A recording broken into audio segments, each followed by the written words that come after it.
Shalom Bapak Ibu dan Saudara-saudara. Kita bersyukur di pagi hari ini sebab Tuhan memberikan waktu dan kesempatan bagi kita untuk boleh menikmati hari baru yang Tuhan anugerahkan. Saudara-saudara, dalam renungan harian dan doa bersama, kita akan kembali bersekutu dengan Tuhan melalui firman-Nya. Mari kita mempersiapkan hati dan pikiran kita. Kita berdoa. Kami bersyukur ya Tuhan di hari ini, dalam minggu persiapan memasuki Advent yang kedua, kami selalu mengawali kehidupan kami di dalam takut akan Tuhan dan juga dalam persekutuan dengan Allah. Kami akan membaca firman kebenaran-Mu ya Tuhan.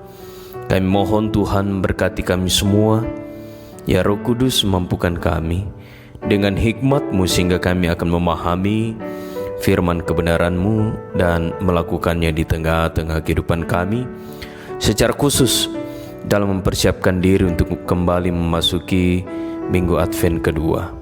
Bersabdalah ya Tuhan, karena kami telah siap untuk mendengarkan. Di dalam nama Tuhan Yesus kami berdoa. Amin.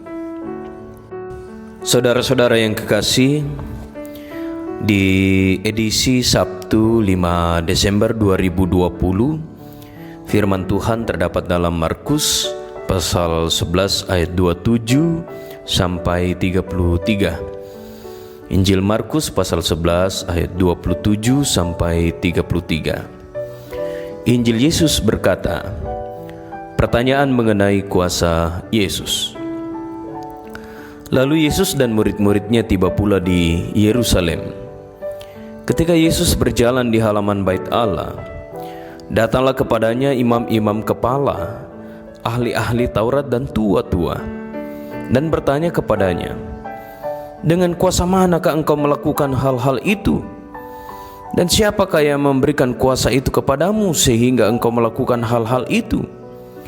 Jawab Yesus kepada mereka, aku akan mengajukan satu pertanyaan kepadamu. Berikanlah aku jawabnya. Maka aku akan mengatakan kepadamu dengan kuasa manakah aku melakukan hal-hal itu. Baptisan Yohanes itu dari sorga atau dari manusia? Berikanlah aku jawabnya. Mereka memperbincangkannya di antara mereka dan berkata, jikalau kita katakan dari sorga, ia akan berkata, kalau begitu mengapakah kamu tidak percaya kepadanya? Tetapi, masakan kita katakan dari manusia? Sebab mereka takut kepada orang banyak, karena semua orang menganggap bahwa Yohanes betul-betul seorang nabi. Lalu mereka menjawab Yesus, kami tidak tahu. Maka kata Yesus kepada mereka, jika demikian, aku juga tidak mengatakan kepadamu dengan kuasa manakah aku melakukan hal-hal itu. Demikianlah Injil Yesus Kristus yang telah kita baca dan dengarkan bersama-sama. Dan yang disebut berbahagia ialah kita yang selalu memberi diri untuk mau mendengarkan firman Tuhan, merenungkannya dan melakukannya di tengah-tengah kehidupan kita. Dari bacaan kita yang terdapat dalam Injil Markus pasal 11 ayat 27 sampai 33 dibuat dalam sebuah tema otoritas kuasa Yesus. Basa Toraya nakua kakuasanna Yesus. Saudara-saudara yang kekasih, salah satu pesan bijak Albert Einstein adalah buntuti terus rasa ingin tahu Anda hingga Anda menemukan jawaban dari rasa ingin tahu tersebut. Itulah awal dari sebuah kesuksesan menurut Einstein. Rasa ingin tahu akan membuat seseorang terus berusaha mencari dan menemukan jawaban dari apa yang ingin diketahuinya. Nah, saudara-saudara yang kekasih, namun sangat berbanding terbalik dengan apa yang dilakukan oleh imam-imam kepala, ahli-ahli Taurat dan tua-tua yang memberi pertanyaan kepada Yesus tentang sumber kuasa yang dimiliki Yesus. Ayat 28. Pertanyaan itu muncul karena dilatar belakangi peristiwa yang terjadi di Bait Allah, di mana Yesus marah karena Bait Allah telah dijadikan sarang penyamun. Dapat kita baca dalam Markus 11 ayat 15 sampai 19. Mereka menanyakan sumber kuasa Yesus bukan karena mereka tidak tahu, tetapi karena tindakan Yesus menentang otoritas mereka. Sebab itu mereka mencari cara untuk menjebak Yesus melalui sebuah pertanyaan dengan harapan jawaban Yesus dapat menjatuhkan reputasinya.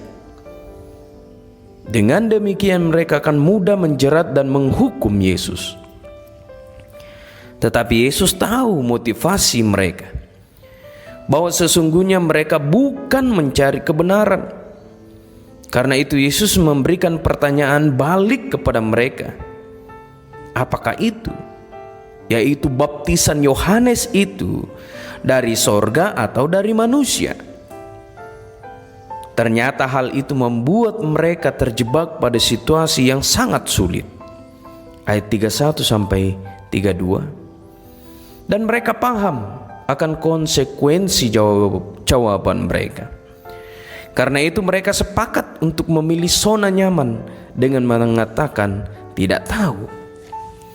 Saudara-saudara yang dikasihi oleh Tuhan Yesus, melalui firman Tuhan hari ini kita belajar untuk tidak meragukan kuasa dan otoritas Kristus yang berdaulat penuh dalam kehidupan kita.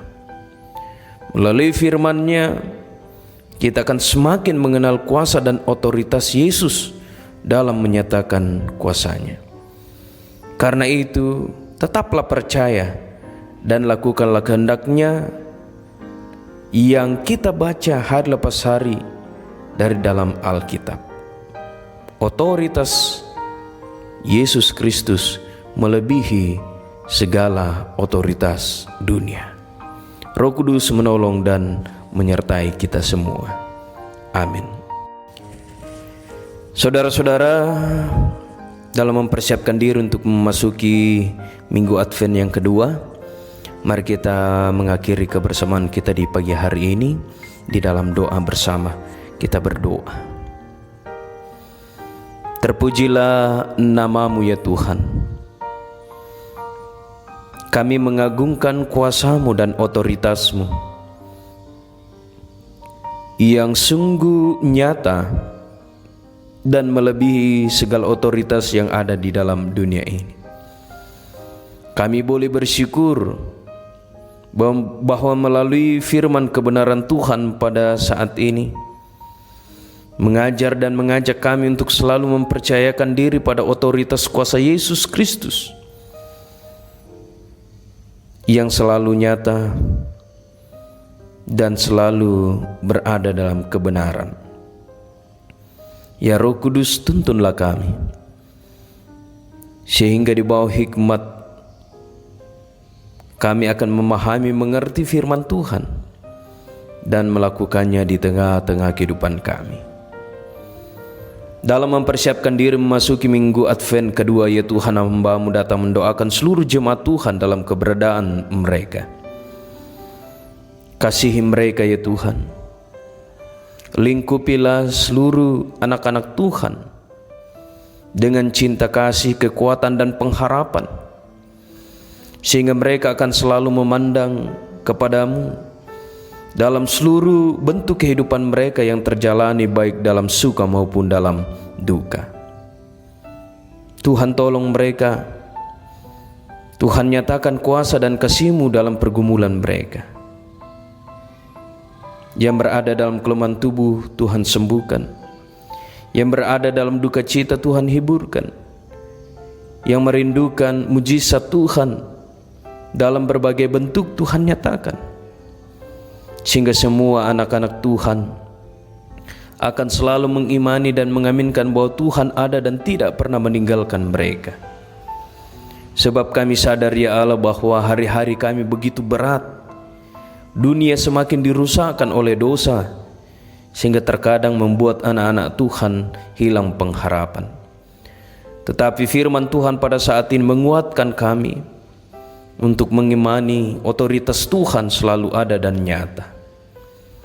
Hamba-Mu datang mendoakan seluruh anak-anak anggota jemaat Tuhan yang juga bergumul karena merindukan untuk berjumpa dalam persekutuan. Kiranya Tuhan bukakan jalan, Tuhan tolong kami semua, sehingga tiba harinya kami anak-anak Tuhan akan kembali berkumpul di rumah Tuhan dalam persekutuan masing-masing kami, memuji dan memuliakan nama Allah. Berkati ya Tuhan Jemaat Efrata Bontang yang saat ini ada dirawat di rumah sakit maupun yang ada dirawat dalam pemulihan di rumah. Tuhan sembuhkan mereka dengan cinta kasih-Mu, memeluk mereka dengan dekapan-Mu, sehingga mereka akan memperoleh kesembuhan melalui para medis, obat-obatan, makanan, minuman, tangan-tangan yang merawat yang Tuhan pakai untuk menyatakan kesembuhan bagi setiap anak-anak Tuhan. Berkati dan perlengkapi sukacita anak-anak Tuhan yang boleh berulang tahun hari ini dan merasakan berkat dalam sepanjang hari ini. Bapa di surga, seluruh harapan dan rencana kami serahkan ke dalam tangan kasih-Mu. Secara khusus kegiatan-kegiatan peribadatan dan juga persiapan Natal yang akan kami lakukan bersama-sama, yang harus dilakukan secara virtual karena kondisi dan keadaan. Biarlah semuanya boleh berkenan di hadapan Tuhan, boleh tetap menjadi sukacita bagi kami, walaupun dalam sebuah sadar kami sangat rindu ya Tuhan untuk merayakan Natal bersama-sama di rumah Tuhan. Karena itu tolonglah kami, kasihani kami semua ya Allah. Berkenanlah untuk memulihkan dunia ini, sehingga dunia ini akan kembali pulih, sehat dari wabah virus corona, sehingga virus corona ini akan segera berakhir ya Tuhan, dan kami akan kembali berkumpul bersama-sama sepersekutuan, baik dalam keluarga, dalam jemaat, dalam masyarakat, bangsa dan negara kami. Jauhkan kami dari segala mara bahaya, sakit, penyakit, bencana dalam menjalani kehidupan kami dalam sepanjang hari ini. Tuhan, inilah doa kami, inilah syukur dan permohonan kami. Ampuni dosa kami ya Tuhan, dengarkan kami yang datang kepadamu. Di dalam anak Yesus Kristus itu Tuhan dan Juru Selamat kami yang hidup. Amin. Saudara-saudara yang kekasih, demikianlah persekutuan kita di hari ini, Sabtu 5 Desember 2020. Selamat beraktivitas, tetap menjaga kesehatan. Tuhan menolong, Tuhan menyertai. Shalom.